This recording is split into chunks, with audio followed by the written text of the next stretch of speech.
부활절입니다. 기쁘시죠? 네,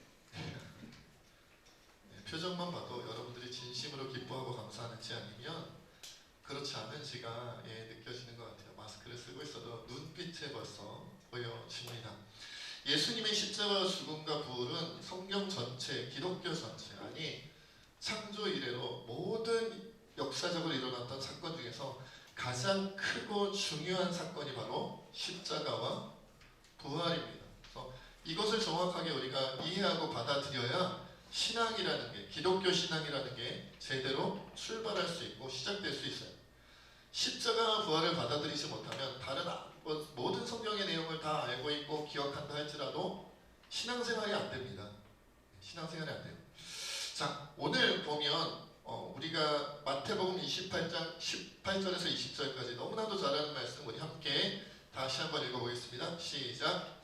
예수께서 나와 말씀하여 이르시되 하늘과 땅의 모든 권세를 내게 주셨으니 그러므로 너희는 가서 모든 민족을 제자로 삼아 아버지와 아들과 성령의 이름으로 세례를 베풀고 내가 너희에게 분부한 모든 것을 가르쳐 지키게 하라. 볼지어다 내가 세상 끝날까지 너희와 항상 함께 있으리라 하시니라. 아멘. 예수님의 대지상 명령이라고 하는 우리가 너무나도 잘 아는 마태복음 28장 18절에서 20절까지 말씀이에요. 그렇죠? 그런데 만약 예수님의 부활이 없었다면 이 말씀은 부활하지 못하셨으니까 말씀 자체를 못하셨겠지만, 그리고 부활하시지 않았다면 이 내용 18절에서 20절까지 이 내용은 도저히 성립이 안 되는 거예요. 돌아가신 분에게 하나님께서 하늘과 땅의 모든 권세를 주어봤자 뭐하겠어요? 이미 죽었는데. 죽은 사람한테 권세를 주면 의미가 있습니까? 의미가 없어요. 살아나셨기 때문에, 다시 살아나셨기 때문에 의미가 있는 거죠. 그리고 너희는 가서 모든 민족을 제자로 삼아 아버지 아들과 성령의 이름으로 세례를 베풀고, 오늘 우리도 이제 입교식 하겠습니다만은 세례를 베풀고 너희에게 분부한 예수님이 분부한 모든 것을 가르쳐 지키게 하라고 말씀하셨단 말이에요. 그죠? 그러니까 예수님, 아버지와 아들 예수님, 그리고 성령의 이름으로 세례를 베풀고 예수님이 가르쳐주신 모든 것을 또 전하며 배우게 한다는 것은 예수님이 부활하셨기 때문에 의미가 있는 거예요. 부활하셨기 때문에. 그리고 세상 끝날까지 너희와 함께 하겠다. 누구의 말씀이에요? 예수님 말씀이죠. 돌아가신 다음에 함께 하는 게 의미가 있어요? 여러분들 그 시신과 함께 계속 있는다고 의미가 있습니까? 없지요. 살아 계셨기 때문에, 다시 살아나셨기 때문에 의미가 있는 것이다. 그래서 우리가 날마다 너무나도 중요하게 생각하는 마태복음 28장 18절에서 20절까지 이 말씀은 예수님이 부활하셨기 때문에 우리에게 의미가 생긴 거예요. 그래서 예수님의 부활을 온전히 믿는 사람들은 이 세상을 어떻게 살겠어요? 담대하게 삽니다. 담대하게 삽니다. 그 가장 확실한 증거는 12사도들을 비롯한 초대교회의 성도들의 모습을 보면 우리가 정확하게 알 수 있어요. 여러분, 우리가 기억하는 것, 예수님께서 이제 겟세마네 동산에서 기도하시고 최후의 만찬을 마치시고 겟세마네 동산에서 기도하시고 그리고 나서 군병들에게 체포될 때, 여러분 기억하시는지 모르겠습니다만 12제자들이 산 중턱까지 따라갔다가 나중에 3명의 제자만 데리고 조금 더 가까이 가시고 그리고 조금 떨어지셔서 겟세마네 동산에서 기도하셨죠. 기억하시죠? 저만 알고 있는 거 아니죠. 그런데 그리고 3시간 기도하시고 난 다음에 군병들에게 잡힐 때 베드로가 대제사장의 좀 말고기를 쳐서 떨어뜨리고 막 싸우려고 그랬는데 예수님께서 뭐라 그러세요? 검을 쓰지 마라. 검을 쓰는 자는 검으로만 한다. 도리어 이렇게 좀 예수님을 위해서 싸운다고 했는데 도리어 예수님께 약간의 그 책망 같은 것을 받으니까 그 다음부터 베드로와 나머지 11 제자들은 어떻게 됩니까? 다 도망가 버려요. 다 도망가 버려요. 왜? 예수님 무기력하게 잡히셨고 무기력하게 재판받으셨고 이제 십자가 사형을 당하러 가시니까 갑자기 그 전까지 막 종의 귀를 쳐서 칼로 쳐서 떨어뜨릴 만큼 기세등등했던 수제자 베드로를 비롯한 모든 제자들이 이제는 도망가기에 바쁜 도망자의 신세, 패배자의 신세가 되어버렸다는 거예요. 그런데 어떻게 됐어요? 나중에 이 제자들이 어떻게 되냐면 몇 년 후에 다 뭐가 됩니까? 예수님의 부활의 증인이 돼요. 나사렛 예수가 십자가에 달려 죽으셨다가 3일 만에 부활했다고. 이 11명, 가룟 유다를 제외한 11명의 사도들, 그리고 새로 뽑힌 마띠아까지 포함해서 12명의 사도들, 그리고 여러 그리스도인들이 목숨 걸고 예수의 부활의 증인이 되었어요. 그리고 어디까지 갔냐면 순교합니다. 그냥 순교하는 게 아니고요, 막 톱에 썰리고 십자가에 달리고 불에 태워지고 이렇게까지. 그냥 곱게 죽여도, 여러분 곱게 죽여도 죽으라고 죽겠어요? 내가 오늘 당신을 곱게 죽이겠습니다. 자, 순순히 죽으시죠. 이래도 우리가 거부하지 않겠어요? 곱게만 죽여주신다면 오늘 죽여주시죠. 우리가 협상하겠냐고요. 곱게 죽여도 쉽지 않은 일인데, 그냥 곱게 죽이는 것이 아니라 고통스럽게 아주 비참하게 처참하게 우리를 죽이겠다고, 예수를 믿는다는 이유로, 예수를 증거하는 이유로 그렇게 죽인다면 그것 앞에서 어떻게 담대할 수가 있겠어요? 어떻게 용기 있게 차라리 죽이시오, 난 예수를 부인할 수 없어, 어떻게 그럴 수 있겠냐고요. 왜 그럴 수 있어요? 부활의 증인이 됐거든요. 부활을 믿게 되었기 때문에 그런 거예요. 여러분 다시 말씀드릴게요. 십자가를 지시러 가는 예수님, 체포당하시는 예수님, 매 맞으시는 예수님 앞에 12제자들이 다 도망갔어요. 다 도망가는 사람들. 여러분 그 사람들이 굉장히 용기가 있고 막 남들보다 뛰어난 사람들이어서 순교자가 된 게 아니에요. 여러분들과 똑같은 존재였어요. 평범한 사람들이었어요. 저라도 만약에 누군가 나를 죽이겠다고 막 쫓아온다면, 칼 들고 도끼 들고 쫓아온다면 제가 도망갈까요? 아니면 예수의 이름으로 버틸까요? 시험은 해보지 마세요. 저는 도망갈 거예요. 저랑 똑같은, 여러분들과 똑같은 사람이었단 말이에요. 12명의 제자들 모두가 한 명도 예외할 것 없이 다 도망갔었는데, 그런데 어느 날 갑자기 그 사람들의 180도를 12명이 다 변하고 다 순교하는 자리까지 갔어요. 왜요? 부활의 증인이 되었기 때문에, 부활을 믿게 되었기 때문에 그래요. 그러면 부활을 믿으면 용기가 생깁니다. 담대해집니다. 왜요? 내가 당하는 고통과 아픔과 상처와 고난이 끝이 아니라 예수님께서 부활하신 것처럼 나도 뭘 한다? 뭐 한다고요? 나도 부활한다는 거예요. 제가 부활주일마다 그 얘기를 드렸던 것 같은데, 부활은 죽을 뻔한 사람이 회복되는 게 부활인가요? 목숨이 끊어지고 이미 죽은 사람이 다시 살아나는 게 부활인가요? 전자인가요? 후자인가요? 여러분, 죽을 뻔한 사람이 죽지 않고 회복되는 것은 부활이 아니에요. 그냥 위기를 겪었으나 벗어난 거죠. 부활은요, 예수님처럼 이미 죽은 사람이 다시 살아나는 게 부활이에요. 그러니까 여러분 인생에 고난이 있잖아요. 고난 없이 살아가는 사람이 있어요? 아픔 없이, 상처 없이, 위기 없이, 장애물 없이 살아가는 사람이 있나요? 한 명도 없을 거예요. 죽을 것 같은 고난, 아니 난 이미 죽은 거나 다름없어. 지금 내 인생은, 내 삶은, 내 생활은 끝난 거나 다름없어. 어디에도 소망의 빛이 없어. 희망의 빛이 없어. 앞에도 뒤에도 옆에도 그 어디도 사방이 우겨쌈을 당한 듯하여 나는 이제 탈출구가 없어. 내 인생 끝났다. 부모님도 나를 건져주지 못하고, 형제자매도 나를 건져주지 못하고, 자녀들도 친구들도 그 어떠한 사람도 나를 건져주지 못해. 내 인생은 끝났어. 내 앞길은 소망이 없는 거야 라고 생각되어지는 그 지점에 부활을 믿는 사람에게는 뭐가 있는 거예요? 소망이 있는 거죠. 여러분, 부활을 믿는 사람은 죽어도 되는 거예요. 내 인생이, 내 삶이, 내 생활이 죽어도 되는 거예요. 아니, 죽으면 좋은 거예요. 왜요? 부활하니까. 부활하니까. 그래야 하늘과 땅의 모든 권세를 가진 예수님이 부활하신 것처럼 나도 부활할 테니까 죽어야 되는 거예요. 오히려 죽으러 가는 길이 도리어 무슨 길이 되는 거예요? 기쁘고 감사하고 확실한 길이 되는 거예요. 왜? 죽어야만, 죽을 뻔하면 안 되고요. 죽어야만 다시 부활하기 때문에 그렇게 된다는 거예요. 그래서 여러분, 그리스도인들에게 있어서 십자가와 부활은 가장 큰 축복이고 은혜이고 선물이에요. 어마어마하게 큰 평수의 아파트를 얻은 것보다, 어마어마하게 큰 재산을 가진 것보다 그 누구보다 굉장히 튼튼한 신체를 가져서 막 100살, 200살까지 20대 청년처럼 살아갈 수 있게 된다 할지라도 십자가의 죽음과 부활이 없으면 그 사람 인생은 불쌍하고 비참한 것이 돼요.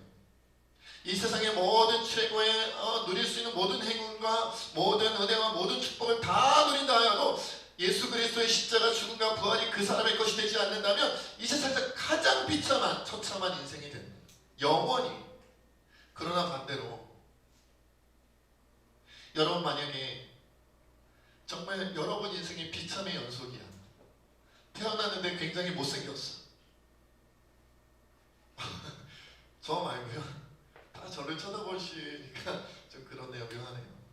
정말 생긴 것에 문제가 있고 혹은 어떤 분들은 그죠? 신체적인 장애를 가지거나 아니면 집안이 너무나도 뼈저리게 정말 가난하거나 아니면 가족들 가운데 굉장히 불화가 있거나 날마다 다투고 싸우는 일이 우리 가족들 가운데 끊이지 않거나 폭력적인 부모님 밑에서 폭력적인 형제자매 밑에서 학교를 갔는데 왕따를 당하고 학교 성적은 오르지 않고 그러다가 정말 비참한 인생을 돈도 제대로 벌지 못하면서 늘 힘들고 어렵게 하루하루를 살아가는 것이 괴로운 인생의 연속이라 할지라도 예수님의 십자가 죽음과 부활을 만난 사람은요 하나님 자녀가 되는 거예요.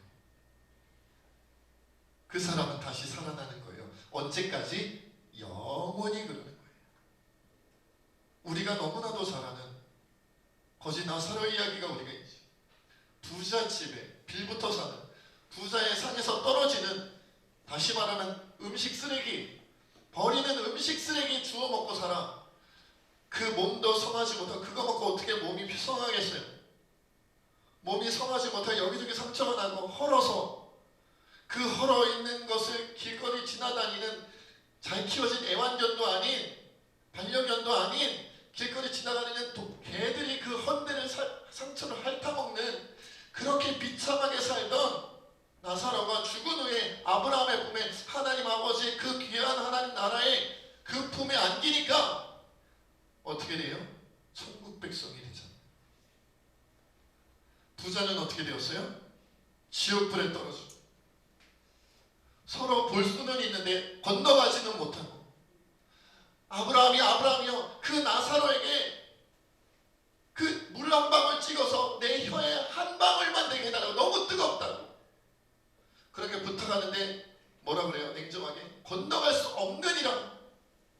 그러면 아버지 아브라함이요 지금 저 세상으로 돌아가서 아직도 하나님에 대하여 잘 알지 못하는 내 가족들에게 형제 자매들에게 가서 이 천국과 지옥이 분명히 있다는 사실을 알려주십시오.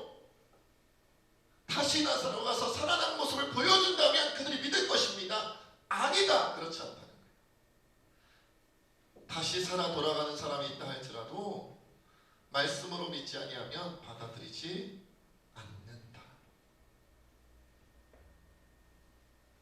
여러분 부활을 믿으면 다 믿는 것이고 다 얻는 것이고요. 부활을 잃어버리면 다 얻은 것처럼 보이는 사람이다 할지라도 다 잃어버린 거예요. 그래서 여러분 예수님을 반대하는 쪽에 우두머리가 누굴까요? 전가요? 누구예요? 사탄이죠. 마귀 사탄. 그러니까 예수님의 부활에 대해 가장 반대하고 그 소식이 전해지지 않았으면 원하는 존재가 누굴까요? 사탄이다. 마귀다. 여러분 오늘 본문 말씀을 보면 사단이 얼마나 계획적으로 얼마나 교묘하게 예수님의 부활의 소식을 막으려고 했는지 그 내용이 나옵니다. 여러분 오늘 본문 11절에서 15절까지 함께 읽어보겠습니다. 시작. 여자들이 갈 때 경비병 중 몇이 성에 들어가 모든 된 일을 대제사장들에게 알리니 그들이 장로들과 함께 모여 의논하고 군인들에게 돈을 많이 주며 이르되 너희는 말하기를 그의 제자들이 밤에 와서 우리가 잘 때에 그를 도둑질하여 갔다 하라.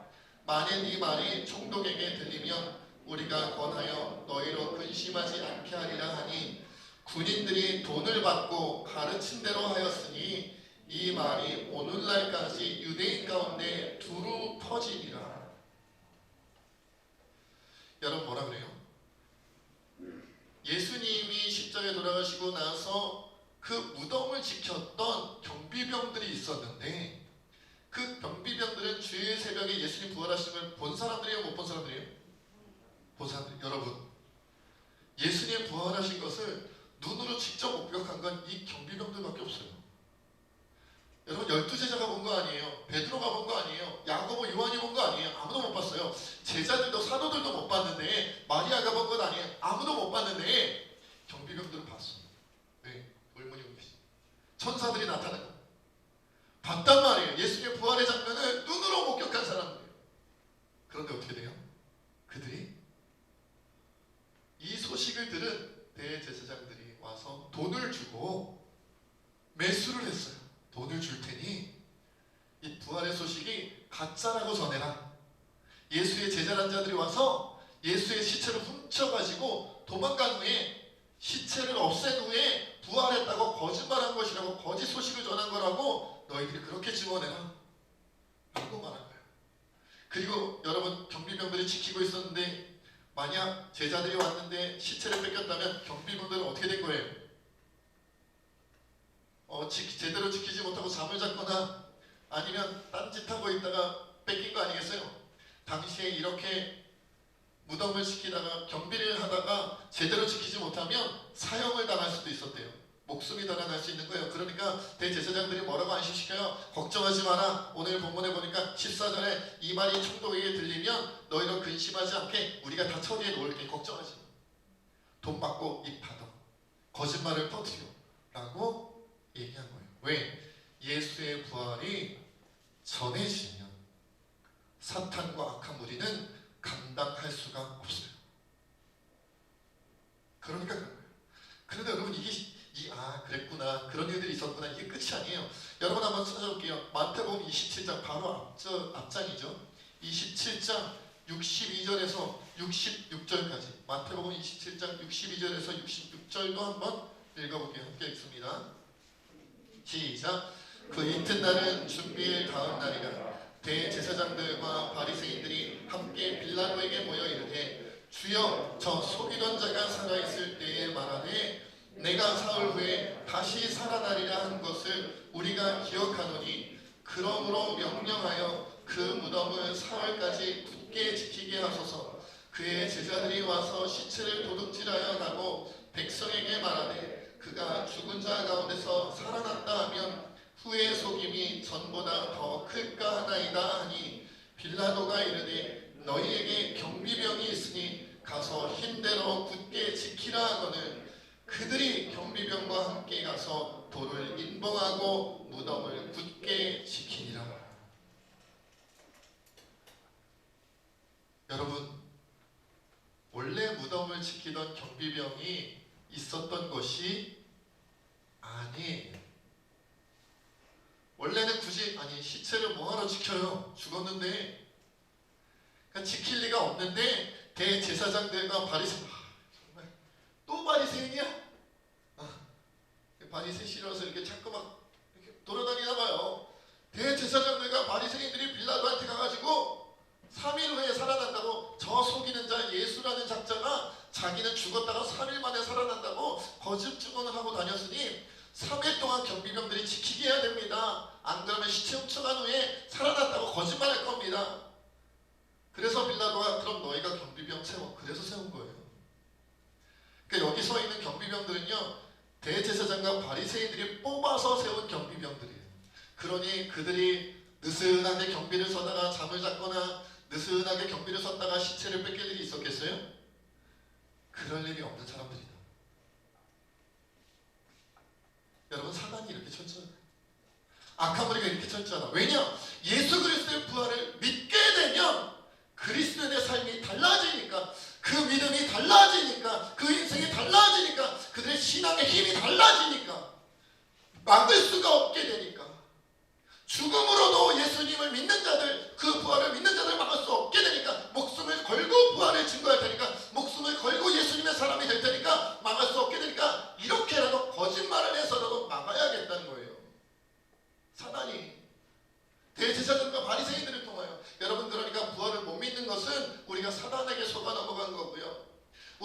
나를 믿지 못하는 것을 세상 사람들에게 우리가 혹시라도 보여주고 전한다면 우리가 대제사장들처럼 바리새인들처럼 사단의 졸개, 사단의 부하 노릇, 사단의 종노릇한 것이다. 아닌데요? 저 부활 믿는데요? 믿으세요? 정말입니까?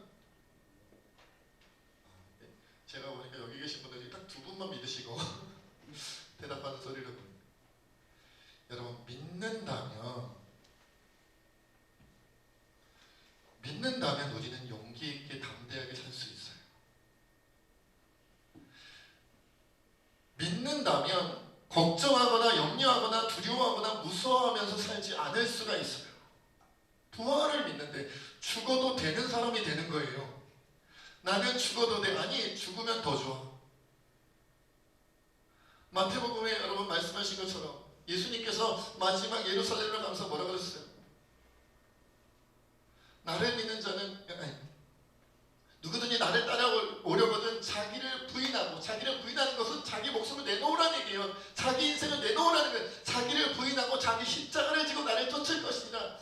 죽고자 하는 자는 살 것이요 살고자 하는 자는 죽을 것이다. 이 말씀이 믿어지는 거니까 죽어도 돼. 죽어도 되는 사람은 담대할 수 있지요. 죽어도 되는 사람은 용기 있게 갈 수 있어요.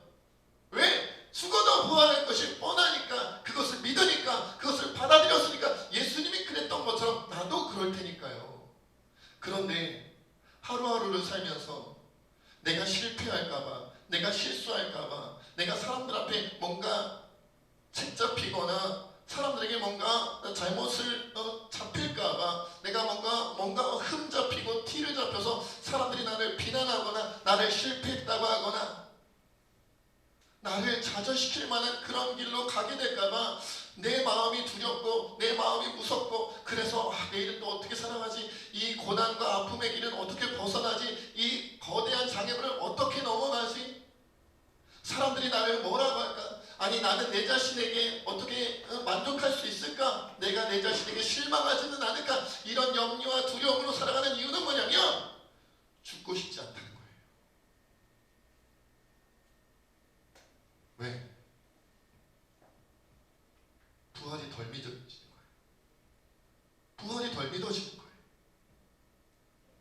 덜 믿어지니까, 잠깐만요, 여러분 순교의 자리에 갔는데 부활을 덜 믿으면, 잠깐만요, 부활의 믿음이 생길 때까지 저를 죽이지 말아주세요.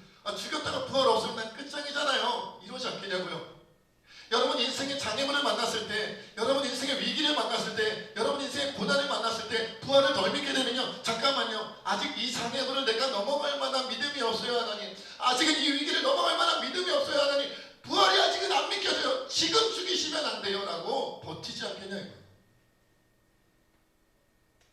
여러분 요한복음 11장 25절 26절에 예수께서 이르시되 나는 부활이요 생명이니 나를 믿는 자는 죽어도 살겠고 무릇 살아서 나를 믿는 자는 영원히 죽지 아니하리니 이것을 내가 믿느냐 라고 주님 말씀하셨어요.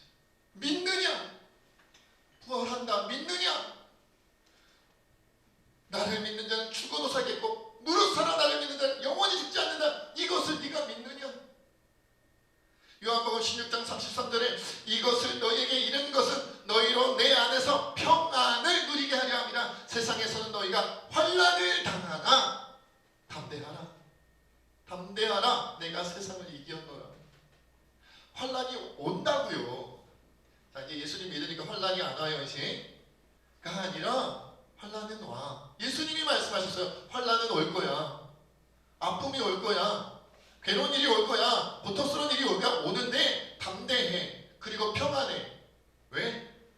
나 예수가 부활하여 세상을 어떻게 했다? 이겼노라. 앞으로 이길 거야. 곧 이기게 될 거야. 조만간 이길 거야가 아니라 이미 끝났어요. 이겼다. 이겼다. 여러분 우리가 성경 공부를 제대로 안 하고 말씀을 깊이 배우지 않으면요, 이런 착각을 많이 해요. 예수님을 믿는 순간 믿음이 좋아질수록 환난은 멀어지고 축복은 가까워진다고 착각을 해요. 그거 굉장히 잘못 배운 거예요. 심지어는 배우지도 않았는데 혼자 그렇게 생각해요. 여러분 가장 잘 믿은 12제자 12사도들은 어떻게 됐다고요? 환난 속으로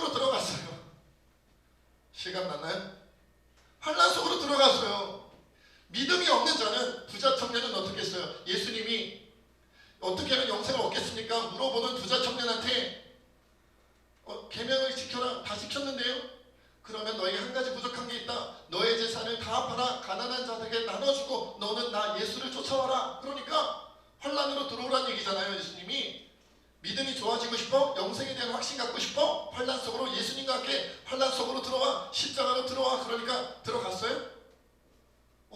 안 되겠는데요. 제가 다른 계명 다 지켜도 예수님 말씀은 못 지키겠어요. 그리고 도망가 버렸어요. 여러분이요, 우리가 거꾸로 믿는 거예요.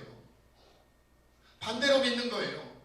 믿음이 좋아지면 환란이 점점 멀어지고 축복이 점점 가까워져서 내가 더 많은 것을 세상에서 누린다라고 착각하는데, 그건 굉장히 큰 착각이에요. 예수님에 대해 전혀 모르는 거예요. 도리어 믿음이 좋아지면 환란 속으로 들어가고 싶어져요. 왜요? 아니, 그쪽이 상 받는 쪽이잖아요. 공부해서 성적이 오르면 공부를 하고 싶어질까요? 안 하고 싶어질까요? 물론 그래도 하고 싶지는 않지만 성적의 맛을 보면 공부를 더 하고 싶어지죠. 왜? 상 받아봤으니까. 점수라는 상을 받아봤으니까. 아무리 노력해도 점수가 안 오르면 공부하고 싶겠냐고요. 내가 열심히 하면 점수가 오른다고 믿어지면요, 공부하면 고난이죠. 공부하면 힘들어요. 100명의 학생들 갖다 놓고 공부가 재밌다고 하는 학생은 한 명 있을까 말까. 이상한 애들 빼고는 없어요. 99명은 재미가 없어요. 저는 99명에 속했었어요. 너무 잘하나요? 공부 진짜 재미없어요. 돈 버는 게 좋아요? 여러분, 직장생활이 좋습니까? 100명의 직장인을 갖다 놓고 직장생활이 너무 행복해요, 해피해요, 이렇게 물어보면 그런 사람이 몇 명이나 되겠냐고요. 100명 중에 한 명이라도 있겠냐고요. 직장생활이 너무 재밌고 즐겁고 보람차고 막 행운이고 막. 돈 버는 거 너무 어렵죠. 직장생활 너무 어려워요. 그런데 열심히 했더니 장사가 되네, 열심히 했더니 사업이 되네, 열심히 했더니 수입이 늘어나네. 이러면 고난인 줄 알고 힘든 일인 줄 알지만 열심히 하게 되어져 있어요. 하나님 나라도 똑같은 거예요. 하나님 나라도 똑같아요. 주님의 뜻대로 살았더니 하나님과 더 가까워졌어요. 하나님이 예전엔 멀게 느껴졌었어요. 그런데 하나님이 가까워지니까 하나님 쪽으로 가고 싶어지는 거예요. 하나님께서 저쪽에서 나를 부르고 계시니, 십자가로 예수 그리스도를 향해 부르고 계시니 가고 싶은 거예요. 저쪽에 부활의 능력이 있대요. 저쪽에 부활의 소망이 돼요. 저쪽에 하나님 나라의 영광이 돼요. 그래서 가면 그쪽에 환란이 있지만 평안해요. 왜? 부활을 확실히 믿으니까요. 여러분, 미국의 어떤 조금 오래된 얘기긴 합니다만, 어떤 한 아이가 태어났는데 날 때부터 몸이 꼬여진 채로 태어났대요. 제가 직접 사진을 보지는 못했기 때문에 어떻게 꼬여진지는 자세히 모르겠으나 설명되어 있어요. 날 때부터 몸이 꼬여지고 정신지체로 태어났어요. 정신력이 낮은 채로 태어난 아이가 있었어요. 근데 이 아이가 12살이 됐는데도 아직도 2학년에 속해 있었대요. 그러니까 더 높은 학년으로 올라가야 되는데 올라가지 못한 거죠. 근데 특수학교에 가지 않고 일반 학교를 다녔기 때문에 담임 선생님, 이름이 도리스라는 담임 선생님이 이 아이를 감당하기 너무 힘든 거예요. 이게 정신적으로 연령만 낮을 뿐만 아니라 자주 몸을 뒤틀고 자주 소리를 시끄럽게 내서 다른 아이들의 학업도 방해하는 것 같아서 힘들어하고, 하루는 부모님을 모셔와서 상담하게 되었어요. 이 사무엘이라는 아이였는데, 이 사무엘은 특수학교를 보내야 되지 않겠습니까? 그러자 부모님들이 눈물을 흘리며 하소연을 합니다. 우리 동네에 특수학교가 없고요, 우리 아들 사무엘이 이 학교와 학생들, 친구들을 너무 사랑합니다. 그리고요, 결정적인 말이 있어요. 의사들이 얘기하길 우리 아들은 이제 얼마 못 산답니다. 오래 살지 못한대요. 나이가 어리지만. 그러니까 제발 그 아이가 갈 때까지만이라도 이 학교에서 지내면 안 됩니까? 화선해서 할 수 없이 도리스 선생님이 받아들여줬어요. 그리고는 부활절이 되었어요. 부활절이 되어서 이제 이 미국에는 그런 게 있나 봐요. 플라스틱으로 만든 계란. 부활절은 뭐니 해도 계란이죠. 플라스틱으로 만든 계란인데 이게 반이 갈라지는, 딱 열리는 그런 계란이에요. 그래서 그것을 19명의 학생들, 반 학생들이 19명이었나 봐요. 19명의 학생들에게 나눠주고, 자, 이 부활절을 기념해서 이 열리는 계란 안에다가 너희들이 생각하는 생명을 나타내는 것들을 이 계란 속에 넣어가지고 다음 주에 가지고 와라. 그건 이제 다 보냈어요, 아이들은. 근데 19명의 아이들이 가지고 옵니다. 어떤 아이들은 그 안에다가 꽃을 집어넣고 어떤 아이들은 막 물을 집어넣기도 하고 여러 가지 모양으로 18명의 아이들이 다 이것저것 생명을 의미하는 것들을 계란에다가 넣어가지고 왔어요. 근데 마지막 사무엘 것을 딱 펼쳤는데 이 아이는 텅 비어있는 거예요. 아니 사무엘아, 영어로 얘기죠. 세무엘 이러면서 사무엘아, 너는 왜 생명을 나타내는 것을 아무것도 안 가지고 왔니? 그랬더니 사무엘이 대답합니다. 제가 선생님께 배우기를 예수님께서 부활하신 다음에 그 무덤은 비어 있었다고 배웠어요. 예수님의 부활의 생명은 비어있는 무덤으로 증거가 된다고 배웠어요. 그래서 아무것도 넣지 않고 비어있는 채로 가져왔어요. 이것이 제가 생각하는 생명입니다. 그리고 나서 3개월 뒤에 사무엘이 숨을 거두고 하나님 나라의 주님 품에 안겼어요. 그런데 사람들이 장례식장에 왔는데 그 아이의 품에 19개의 계란들이, 플라스틱 계란들이 놓여져 있는데 전부 다 입이 열려있고 속이 다 비어있는 19개의 계란이 쭉 놓여져 있는 거예요. 모든 아이들이 사무엘의 부활을 기원하며 예수님께서 다시 살아나시고 부활하셨듯이 사무엘아, 너도 다시 살아나 부활할 거야, 이런 소망을 담아 19개 비어있는 계란을 함께 넣어준 거예요. 12살, 12회밖에 살지 못한 아이, 태어나서부터 몸이 꼬여있고 정신지체를 가지고 비참하고, 남들이 본다면 비참하고, 남들이 본다면 안타깝고, 남들이 본다면 불쌍한 인생을 살아간 것처럼 보이지만 그 아이는 처음부터 예수님의 부활에 대한, 십자가 부활에 대한 확실한 믿음이, 확고한 믿음이 있었기에 지금은 저 하나님의 나라, 저 전국의 나라에서 예수님의 품에 안겨 가장 귀하고 아름다운 인생을 영원토록 영생하며 누릴 것이에요. 그리고 18명의 친구들이 그 부활의 증인이 되었다는 것이죠. 예수님의 부활이 믿겨지면 인생에서 실패를 맛봐도 괜찮습니다. 예수님의 부활이 믿겨지면 조금 실수해도 괜찮습니다. 아니, 크게 실수해도 괜찮습니다. 예수님의 부활이 확실하게 믿어지면 내 인생 끝난 것 같고, 세상 모든 사람들, 가족을 비롯한 모든 사람들이 너의 인생은 실패했어라고 그렇게 여러분들에게 비판하고 비난하고 정죄한다 할지라도 괜찮습니다. 평안할 수 있습니다. 담대할 수 있습니다. 왜냐하면 예수님이 부활한 것처럼 우리도 부활할 것이기 때문입니다. 도리어 세상 모든 사람들이 저 사람은 예수에게 미쳐서 인생 참 힘들게 살았어, 인생 참 안타깝게 살아서 참 안 됐어 라고 고백하는 그 너머에 그분은 저 주님의 나라 예수님을 품에서 도리어 그렇게 말하는 우리들을 불쌍히 여기며 예수님 제대로 믿어야 할 텐데, 예수님 부활을 제대로 믿어야 할 텐데 안타까워하며 거지 나사로였던 그분처럼 우리를 쳐다볼지도 모릅니다. 우리 이 시간 함께 하나님 앞에 기도했으면 좋겠어요.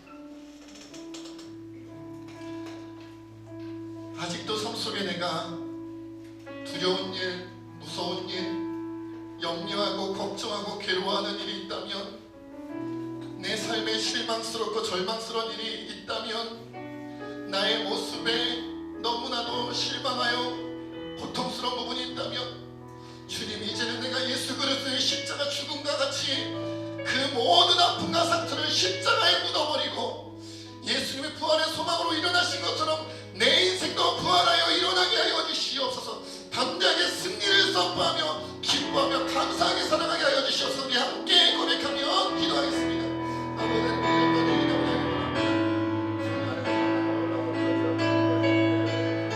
아버지 하나님께서 주님 도와주시는 것이 함께 해주셔서 날마다 주님을 향한 온전함으로 나아가는 우리 모두가 될 수 있도록 주여 인도하여 주시옵기를 원합니다. 성령 하나님, 우리가 주님을 바라보며 나아갑니다. 고통과 아픔과 상처와 괴로움